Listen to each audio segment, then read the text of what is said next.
Welcome to Macon Memories at Randolph-Macon College. This is Lynda Wright. It's April 14th, 2008. Today we're talking with Dennis Howard and Ira Andrews. This is Dennis Howard, class of 1972. And I'm Ira Andrews, class of 1959. So it's really fun.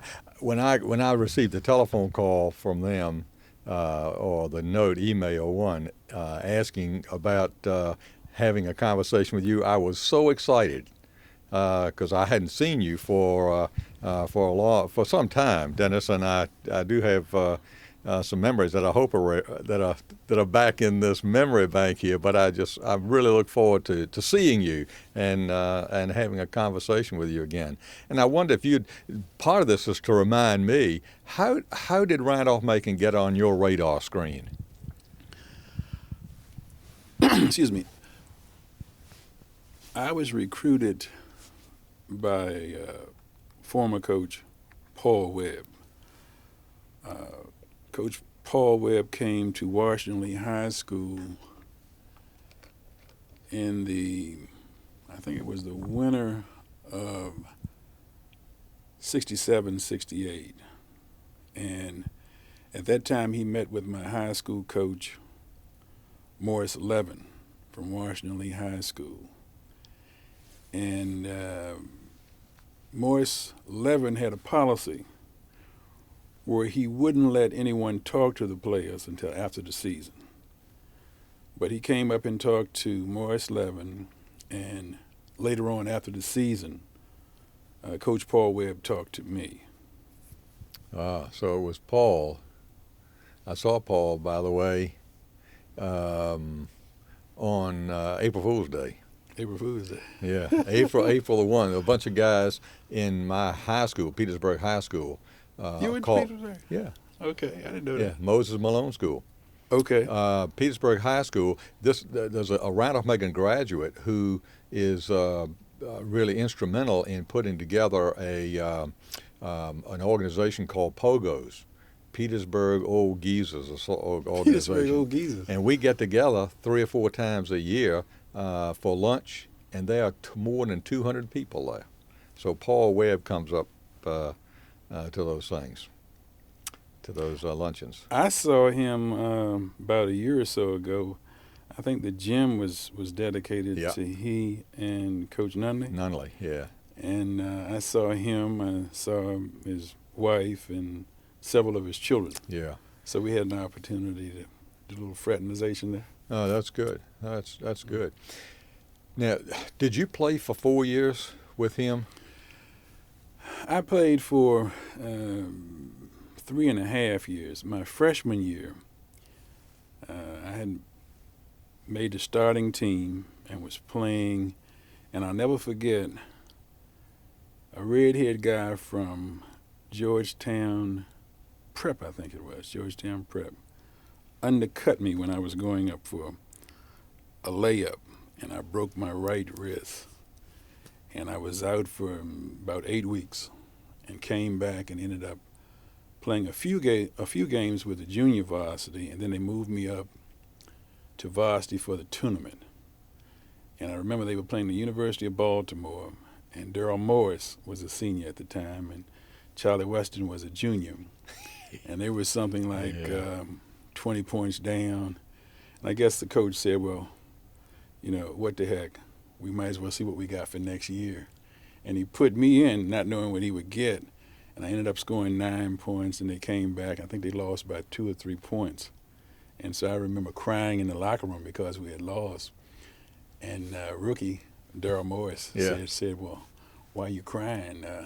We were out of it until you came in. We wouldn't have had a ghost of a chance. So I felt better. And then for the next 3 years, I started. And when people talk about basketball, they usually forget that I was recruited for defense. And Jimmy Phelps, who was a year ahead of me from Newport News, Virginia, I think he played at Hampton High School, he and I were a defensive tandem for 2 years. Now, where did you live on campus? We were just talking.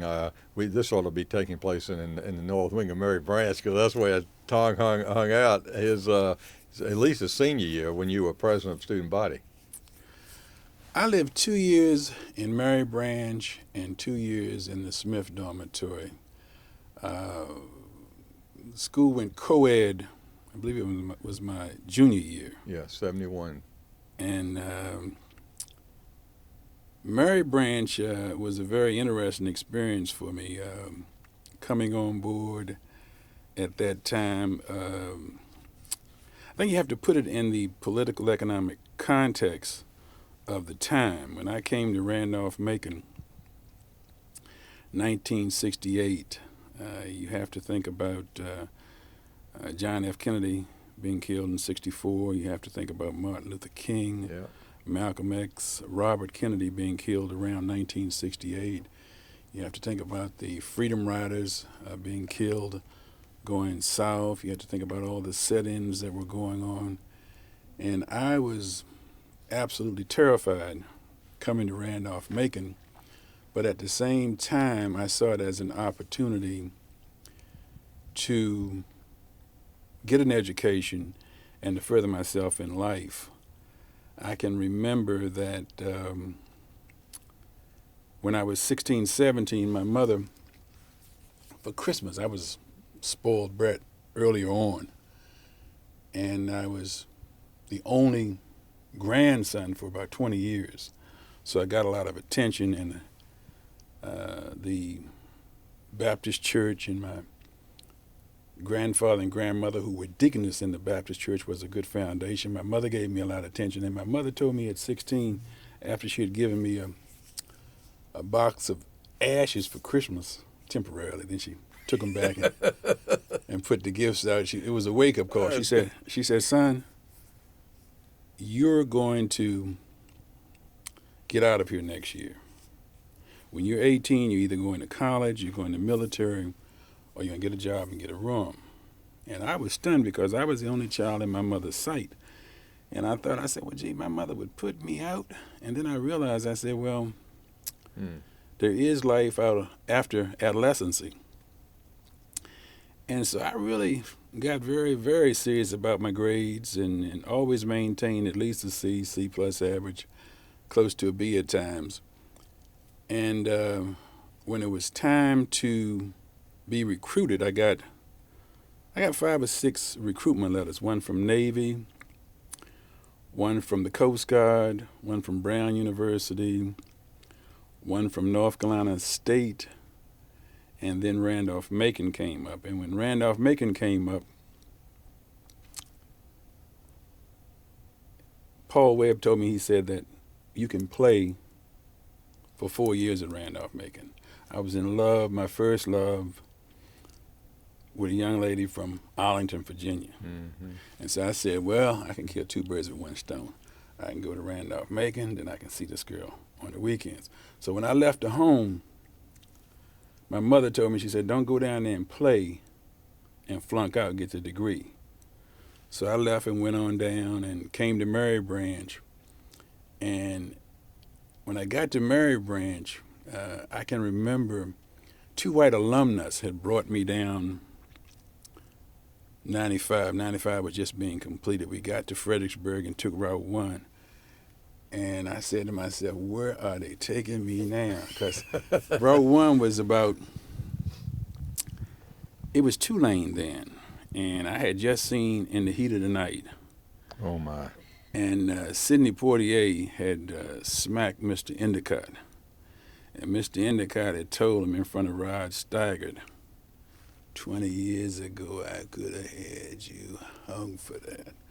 And so I came on down Route 1, had a little hawkbill knife in my pocket. I don't know what that was supposed to do, but it gave me some kind of courage. And I got on campus, and I remember the KA fraternity had 1 or 2 guys in Confederate uniforms, and they were dragging a tar baby, which didn't help me any. So the white alumnus took me up, took my bags to my room. They were gone. Then I had to go over and get my keys and whatnot. and I met Jim Shumway. Jim Shumway. Jim Shumway was a white senior from Alexandria, Virginia, Played trombone. Who had he was a music major, and he loved his music. And I used to always get on Jim Shumway about using this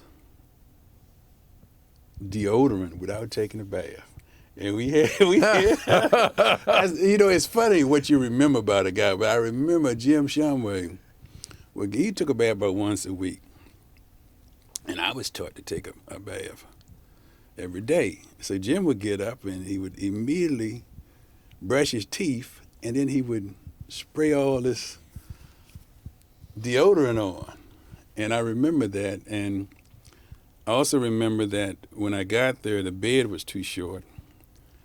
The bed was for somebody like 6 feet. I was 6'5", so I had to put the mattress on the floor. And I slept on the floor for about 6 weeks until they special ordered a bed for me. And back to the original point about Mary Branch and my experience at Mary Branch, it was the jocks, the athletes in Mary Branch, particularly Jack King and Darryl Morris, who made me feel at home. And they played cards. They played sports, and they did whatever they did. And when they played cards, they played poker. And I would never have enough money to play poker, so I knew that they could outbid me if it came to buying the pot. So I never played poker, but I was always interested in the game, and I hung around the game. So one day, Jack said, well, why are you always sweating the game? Do you know how to play any cards?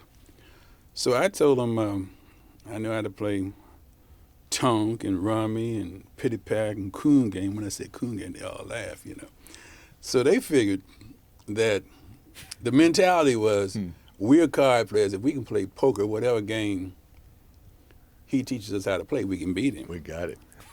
So I taught him how to play Tonk. Yeah. And it was downhill from there. And that's why he got that nickname. That's where I got the nickname, playing Tonk. Yeah. Now, once I did my 2 years in Mary Branch, Dave Call from the SAE fraternity and a former president of the student government approached me, and he said, Dennis, why don't you run for student government president? And I told him, I said, please.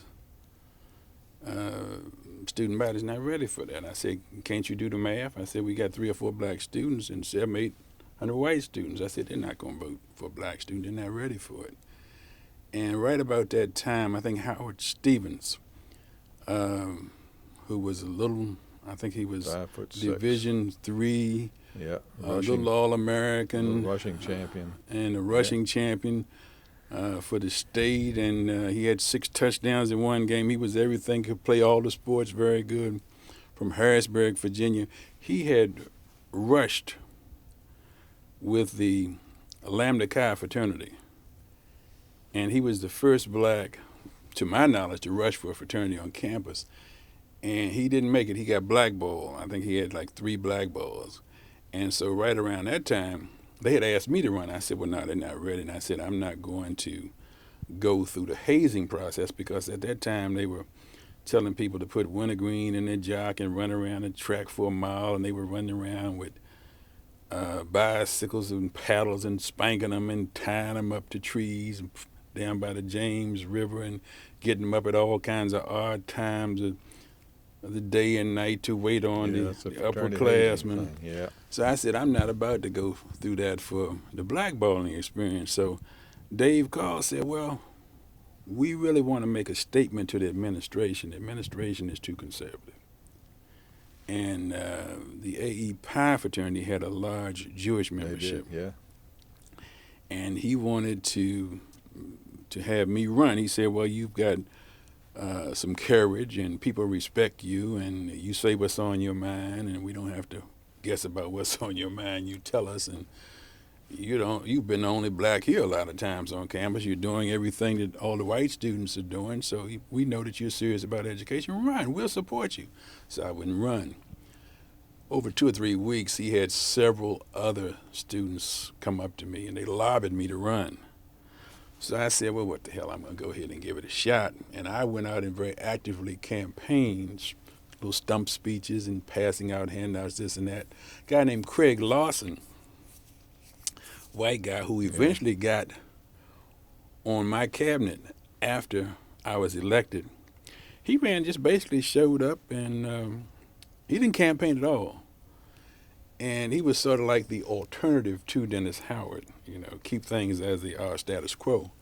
And I'll never forget that the vote was 199 to 175 or 74, something like that.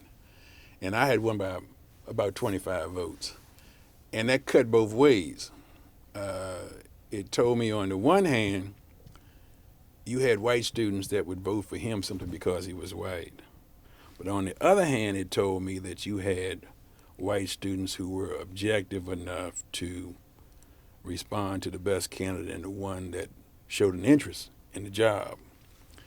And I never forgot that. Yeah. I never forgot that. And while I was student government president, I think the best thing I did there was to have the Olympic Day program.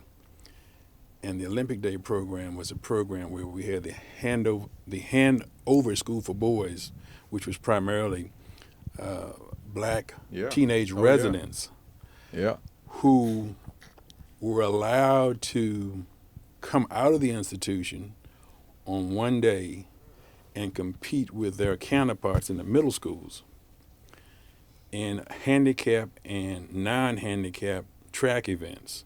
And we had the Muslims come out from Richmond, and we had a lot of the white churches in the area come out and sell various foods and drinks. And then we had President Luther White. Yeah, I remember that. You did it right here on the track and on the football field area. Right. I remember that. And he never forgot it either, because I saw him 10 years later a little more than 10 years later, at Harpers Ferry, West Virginia. We both like history. And I ran into him and his wife, and I was with my wife. And we talked a little bit, and he said, well, Howard, they never should have let that go. And I said, well, let what go? He said, the Olympic Day. They should have kept it up. He said, that was a good service. He said, we never should have let it go. He said, everybody benefited. Yeah. And so once I got elected student government president and started doing a few things, then they went co-ed, and it was a question of where they were going to put the women.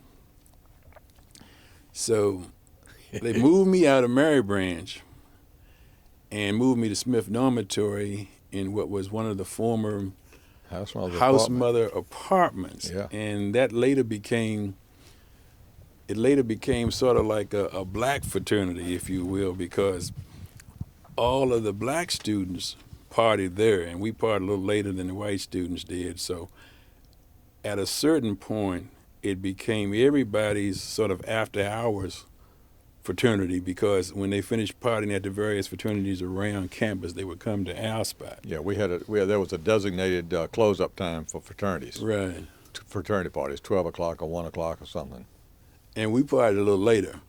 And so they got a different population. It was a different mix of people. They wanted to come and learn how to dance and whatnot. So a lot of the basketball teams showed up. We would go to some of their fraternity parties, and we end up going to our party. So it was a good time.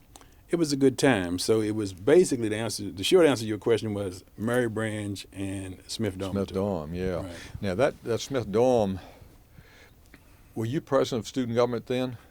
I was president of student government when I went to Smith Dormitory. That's what I thought, because that apartment became the apartment for, later became the apartment for the student government president. It did? Yep. Okay. We originally, I have to get that unraveled, the student government president was in Mary Branch. And I think what happened was when the women took all of Mary Branch, we moved the president of student government up to Ms. Royston's apartment, because that's where she was, the house mother, and then she moved over to Moreland. But I do remember that, and I remember that day.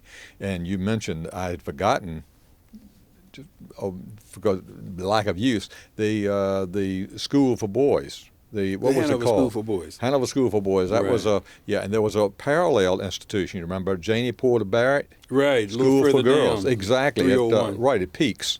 Right. Exactly. And we, as a matter of fact, you prompt another memory, and you may remember this, but fraternities and maybe some other student organizations would go over. They would adopt a cottage of students over at the School for Boys, Hanover School for Boys, and guys would go over and organize athletic events and social kinds of things for those guys. I'd forgotten all about that until you mentioned this thing, because fraternities used to do that as a service kind of thing. Right, and to close up one other point, I had mentioned coming down the road after Mr. Endicott had been smacked by Sidney Poitier with a hawkbill knife in my pocket. I ended up within 12 hours of being on campus in Dean Andrews' office. And I don't know how he knew. Well, I guess I do know, because the only one who knew I had a knife was me and Jim Shumway. So Jim Shumway must have did his job and told him I had a knife. So he called me in, and first of all, he asked me for the knife, and I gave him the knife. Then he said something like, well, the knife is not going to help you do the math. And it was something like 700 students, white students, and one of me, So I gave him a knife, and I said, well, it gives me courage, or it gives me hope, or something like that. And then he took out a card and wrote his home number or some number on it to go along with his office number. And he said, do me a favor. He said, before you take matters into your own hand, give me a call and give me a chance to work it out. And I never forgot that, and I kept that card for 4 years. But I don't ever think I used the card. You didn't, and I meant used that. The card, right. Well, I knew you meant it, You knew I did. which gave me a little more confidence, but it was really coming to Randolph-Macon was a big leap for me, because even though I had gone to 6 years of segregated school in Fairfax County and Arlington County, and 6 years of integrated school in Arlington County, I had only been away from home one time, and that was going to the University of Virginia for the state basketball championship in 1966. So telling me you're going to take me down the road and leave me 100 miles from home, a little bit less than 100 miles from home, and I had to do 4 years, was very anxiety-provoking. Yeah, and you're right. There's no ducking the fact that, as you described it, the math, that was a tense time for all of us. Right. And I'm privileged to have lived through that with you and with Haywood and Howard and Flock. Was Floyd Claiborne was here when you was here? Was Floyd Claiborne here? Floyd Claiborne was 1 year behind me. He was from Richmond, and right. He was the first black Lambda Chi. successfully pledge a fraternity, Yep. and he pledged Lambda Chi. Lambda Chi. Yep. He was 1 year behind me, and then after him, we got 3 or 4 blacks in the next class. Fletcher Johnson was in the next class. And Jerry. And Jerry Ross was in the next class. Reggie Barley. Dave Chavez, Charlotte Beeman, and Gwendolyn someone. I can't remember Gwendolyn's last name, but that was a fairly big class. Great kids. Right. I mean, great people. But they were kids to me. I remember, Charlotte Beeman. She was a dynamite person. Absolutely. Wow. They were terrific. And, well, things weren't... Things were mostly uneventful on the race scene. Not entirely.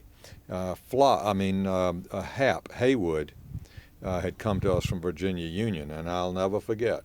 One of the most embarrassing things for the college, and for me, because Haywood was just a terrific young man, because he's from Richmond. He'd come here from Virginia Union, transferred, chemistry major. Somebody slashed his tires. And that killed me, and it killed a lot of us. And I bought him from my office budget. I replaced his set of tires. I couldn't do any more than that, because the Lord only knows we could find out, who the perpetrators, those cowardly people. but we made that part of him whole. But those were interesting times, and not easy for you all. You all were very courageous young men, and later on with Charlotte and others young women. When I look back at Randolph-Macon, I look at other experiences educationally beyond high school and evaluate the value of Randolph-Macon College. When I was in high school, I had about a 2.3 average. When I left Randolph-Macon, I had about a 2.3 average with 4 or 5 Fs in math or math-related courses. I really was outside of math, I was a good student. Good student, yeah. Good student. Then I went to Howard University, and I got a 3.2 average. I went to Southeastern University, and I got a 3.75 average. I got a master's degree in social work from Howard, a master's in business and public administration from Southeastern University, and a BA in sociology from Randolph-Macon. Now, what that meant to me was that I had matured later as a student. Once I got married and started having kids, I was a lot more focused and put forward a better effort. But when I look back at all 3 of the schools, the bottom line for Randolph-Macon was that Randolph-Macon taught me how to survive 7 days a week in a white society as a black male in the early post-Jim Crow civil rights days. Yeah. The value of Howard University was that it taught me how to survive with other blacks in a black urban educational environment. And that was a different challenge, but it was in many ways just as painful. When I went to Southeastern University taught me how to exist as a black adult male with third world people from the Middle East and from Africa. And with all 3 settings, I had to learn the perception that these other individuals had of the black male and the challenges that I had to overcome to compete with these individuals in society. And I think that the sum total of all 3 experiences was superior to going to either one exclusively and leaving it off. And I found out that I had an advantage when I looked at other similarly situated individuals who were black males and they didn't have those experiences. I always had a competitive edge in terms of the values or skills that I brought to the tables, the networks that I could pull forward, and that was a reward. But earlier on, I think the real rock-solid foundation that I had that got me off to a good start was my Christian faith, going to the African-American church, my grandparents being deacons and deaconess 35 to 40 years in the church, my mother spoiling me and giving me a lot of attention as the baby and the younger son and the only grandson for 20 years. And then the family extended. It was an advantage having 3 generations in my grandparents' home because the values that they had as older generation members were more faith-based. And they taught you a lot of common sense and a lot of survival skills. And a lot of that has been lost now. So it was those things, and then the whole idea that it takes a village to raise a child. There was discipline. Anybody in the community that saw me doing anything wrong could spank me. And everybody pretty much gathered on Sunday at the church. And if one of the older people said, well, you didn't speak, or you didn't show respect, or you did something and told your parents or your grandparents, you had a spanking coming. I can remember one time that I had stole 2 dimes in the 1st grade. And I was a poor little kid. I mean, my parents separated when I was like 9 months old.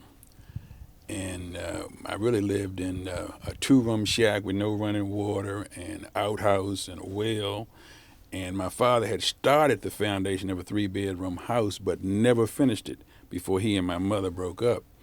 So we really were below the poverty level, but because we had such a strong community support system and everybody traded off, we didn't feel it. We didn't know it at the time. But back to the school, I had gone to the school and we were taking gym, and this young lady had 2 dimes in her penny loafers. And something just told me, I guess the devil made me do it. As Flip Wilson used to say, the devil made me do it. I took those 2 dimes and bought, at the time you could buy 2 for a penny butterscotch cookies. And I bought 40 butterscotch cookies and sat there and charmed the other kids with the butterscotch cookies. And then they knew I didn't have any money. So when they questioned me on it, somehow they tripped me up. And I ended up telling them myself. And so when I got home, well, actually, the teacher gave me a note and told me to take it home to my mother and said, you better give it to her, because if I see her in church Sunday and she say that you didn't give it to her, I'm going to tell her what the contents was. So I took the note home, and the short and long of the story is that I got 4 or 5 whippings from aunts and uncles before my mother finally laid hands on me, and I was glad when she did, because that was the final whipping. But they whipped me for stealing, but more than stealing, because I had lied about it. And so I never forgot that. And I think a lot of that is missing now. I think we're sparing the rod and losing a lot of the children. And I think another advantage we had back in that situation was that my grandmother was always home, and she ran the house like a drill sergeant. And everybody had a role and a responsibility. And my mother had 6 brothers and 6 sisters, and one of the sisters was always in that house. It was your day to do this or that, and the grandbabies always were your responsibility. So somebody was always home, and there was always structure and supervision. Yeah, that's really interesting. And what I find fascinating in hearing you talk about your experience is how self-analytical you've been. It's fascinating for me to sit here and hear you, Dennis, reflect on Randolph-Macon, Howard, and Southeastern. It's fascinating. You know yourself, and you've analyzed situations in life, and I hope that other folks do that. But my hunch is that they don't. It's a survival technique. You have to be able to look at the lay of the land and assess where you are and where you're trying to go, and formulate some kind of plan and schedule for getting there. Yeah. You have to know the rules of the game, if you will, and you have to know what you're bringing to the table, what the negatives are and what the positives are. I guess the military did that for me. The 35 years in the military did that for me. And also just competing in life. When I was at Randolph-Macon, my routine at Randolph-Macon was that I would study Monday, Tuesday, Wednesday, Thursday. And then I would party Friday, Saturday, and part of Sunday. Would try to go to church, but then I would rest up and get ready for the work day. Now, if I had a big exam, I would change the schedule, and I might cram on the weekend and make it a 7-day study schedule. Now, it didn't work for math, because math is accumulative. If you don't lay a strong foundation in math, it's hard to study the rules and postulates for the exam. You can't do it. So I had problems in math, but later on, once I got beyond the math distribution requirement and got into my major, I did much better. Who was you a soc major? And when I looked in your book, that wonderful memory book you brought, there was Mufak Chadi. Mufak Chadi.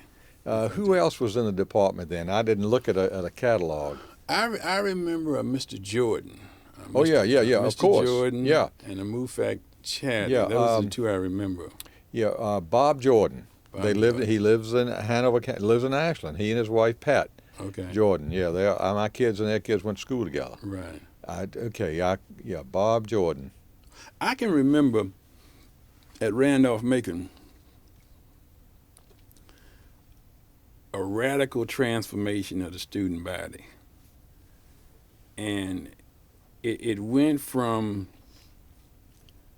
being very conservative and very resistant to change my freshman year, where I, in many of my classes, because I had a black militant value system with heroes that included Huey Newton, Bobby Seals, Angela Davis, H. Red Brown.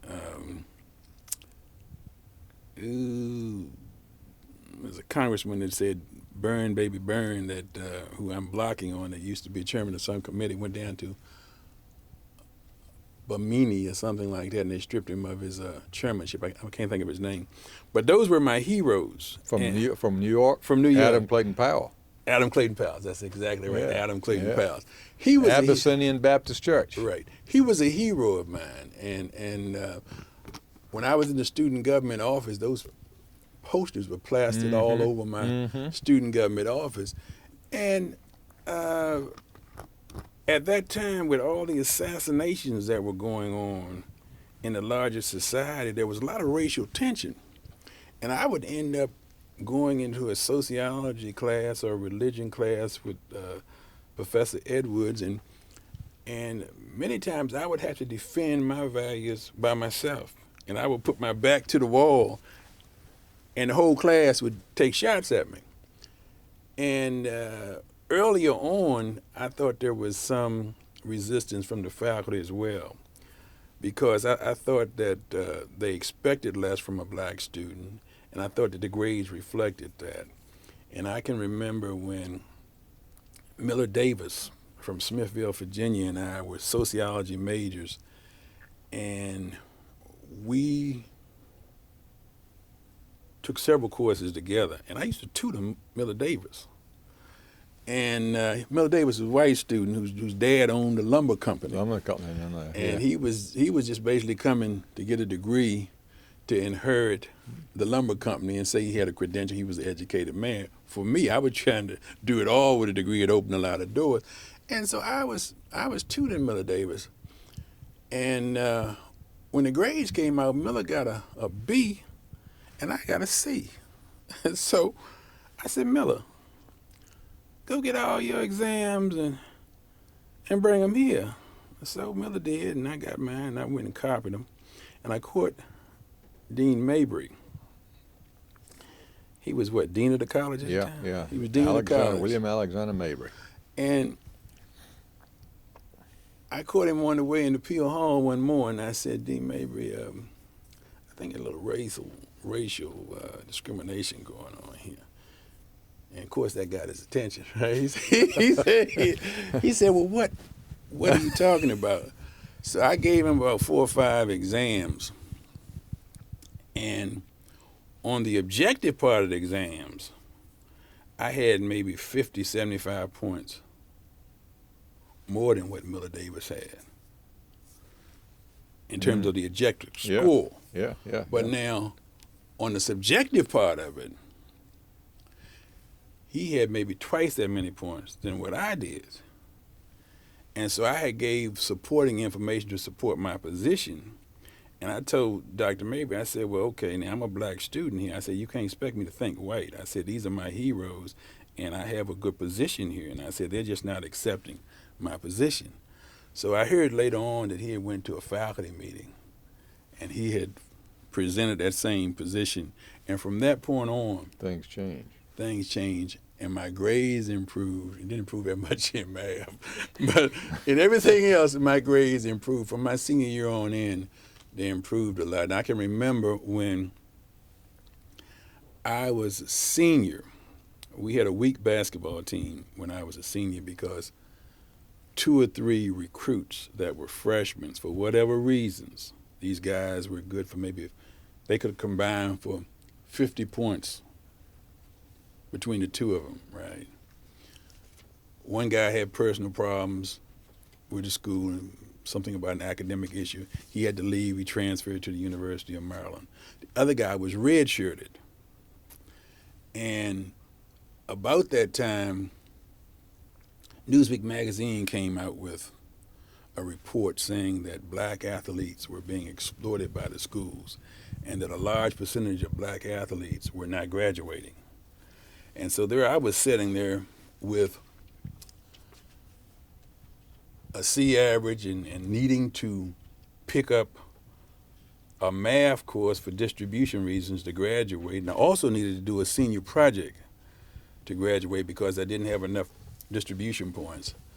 So Coach Paul Webb called me in, and he was saying that because I was the outstanding senior forward and the captain of the team, I would need to step up and really be a super athlete to carry the team. But he was basically asking the impossible because at that point I was already the defensive stopper.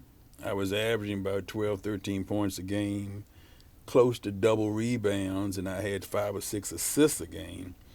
And so my mother's voice came back to me. Don't play, bring home the degree. So rather than get 120% that I had given in the previous 3 years, I could only give 100%. And I went ahead and worked and had everything going well, except I got a Dr. Peace. Peace. Dr. Peace, who Math. was one of the most difficult math teachers at Randolph-Macon College. And I always wondered whether or not they had planned to give me Dr. Peace, right? Because there was, you had students got to know faculty just like faculty got to know students. And we know who the conservative ones were and who liberal and moderate ones were. And Dr. Peace wasn't somebody that I wanted to be assigned to. So I tried to change, couldn't change. And so with Dr. Peace, I think he ended up, my senior year, second semester, he ended up passing maybe 3 or 4 students in that particular class. And I flunked, I got like a D and D minus F, or something like that. He only gave 2 or 3 grades. And so I went to Professor Mufak Chadi. And I almost had tears in my eyes. And I said, look here, I passed the senior project on black-white miscegenation in the United States. I passed, I think I got a B in there, and I passed all the other courses. And I was doing quite well, but I had failed the math course. And I was wondering how I would get the money to come back to Randolph-Macon to make up the difference. And I didn't have any understanding of what the logistics of it was. And he said, Howard, you don't have a problem. Go to VCU and go to the math department and take this course on finite math and just apply yourself and come back and graduate next year. Transfer that course in. And so when I got home, I passed the finite math course. I think I ended up getting a C plus on it. And I got a B, C, D. It told out to be the C plus. So when I got home, I had 3 letters from the draft board. And I put them in chronological order. The first one said, you have been selected for, you are such and such an age, you are to report to the Arlington County Selective Service Board for a physical. And I hadn't got the letter because it went to my mother in Arlington, and I was in Richmond for summer school. The second one said the same thing with the additional comment saying that you have failed the first one, report for the second one. So the third letter I got said you are hereby drafted to the United States Army, report to Fort Jackson, South Carolina, October, whatever it was. And by the time I got home from summer school, I had maybe 6 weeks before I was to go into the United States Army. Went down to Fort Jackson, South Carolina. And when it was time to graduate, I asked my company commander for leave, and he wanted to know what it was about. And I told him, well, I'm trying to graduate from college. And he said, well, of course you can go for that. That's once in a lifetime. You don't want to miss that. So I came in, and I've got some pictures in the book there of really is about 8 or 9 family members that came down, include my grandmother, my aunt, my mother, my former brother-in-law, my sister, and several church members. And really that was a big showing of support I didn't appreciate it at the time, but it was to have 3 generations there. Yeah, It was a yes. big showing of support. And then I can remember that former President Luther Wright gave out the degrees, and I think it was the registrar, Mr. Hopkins, was the one who sorted out Yeah, he handed the tubes. and handed the tubes to President White, and Mr. Hopkins and I didn't. There was a little friction there, for whatever reason. We never said anything to each other, but I got the feeling that he didn't like me, and I'm sure he got the same from me. So when it came time to get my degree, I got my degree from President White, and I made a special stop for Mr. Hopkins and shook his hand and hugged him. And he turned purple. It was my way of saying, hey, I completed the course. Fought the fight. And that was about it. You talked about mentors on your list here. I think, I don't think I know. I always thought that my strongest mentors at the college were Dean Andrews, Professor Mufak Chatty, Professor Longacre in the art department, Professor Edwards in the religion department, Coach Paul Webb, and I have to say, behind the scenes, I think President Luther White did a lot. He put me on the President's Student Life Council or something like that. It was a committee that advised him, and I was there with the editor of the Yellow Jacket newspaper and one of the senior members of the Judicial Council and one other woman that was on the Judicial Council. And it gave us access to the president of the college. And when you look back at it, you have to appreciate anytime you have that kind of access to power and you have the ability to make recommendations. Yep. It's a very special opportunity. Favorite courses?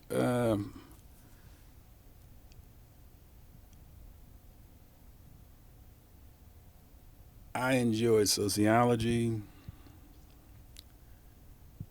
and I enjoyed the religion.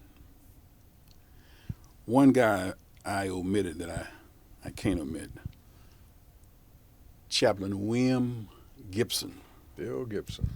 Yeah, we called him Bill Gibson. He was my faculty advisor for my sophomore year, and he called me in to his office. I think his office was in the old Chaplain then. That's right. And he called me over. I didn't know what he wanted. He said, well, Dennis, you've been here a year.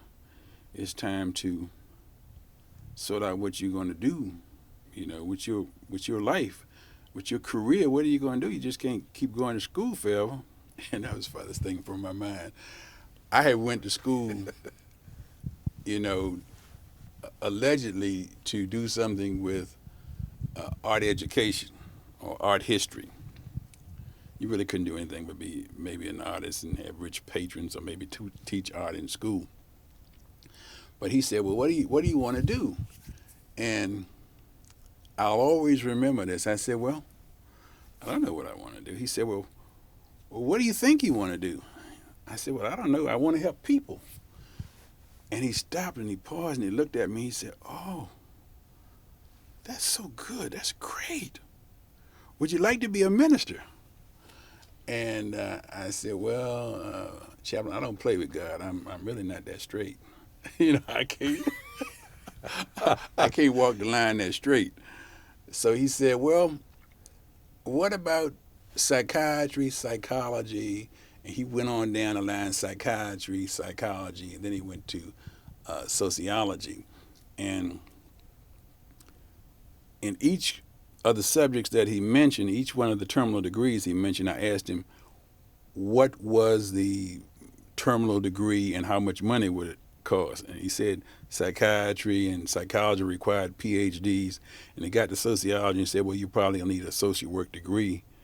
And they will probably require you to be licensed in the future, but right now you just need a master's degree. So based on the money and the gut feeling, I said, well, if I can work with people and I only have to be required to get a master's degree, I think I want to go with sociology, social work. And later on, when I got to the military, there was a Howard alumnus there,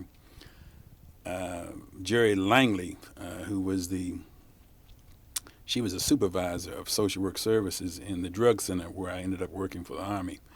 And she told me that she could get me into Howard University with a recommendation. She said, you've got a beautiful gift for gab. You love working with people. I was doing group therapy with co-alcoholic females and individual soldiers coming back from Vietnam with drug habits.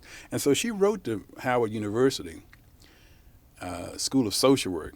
Yeah. And she got me an interview with them. And the long shot of the interview was that I was going to start 6 to 8 weeks behind my class once I got out of the military in October.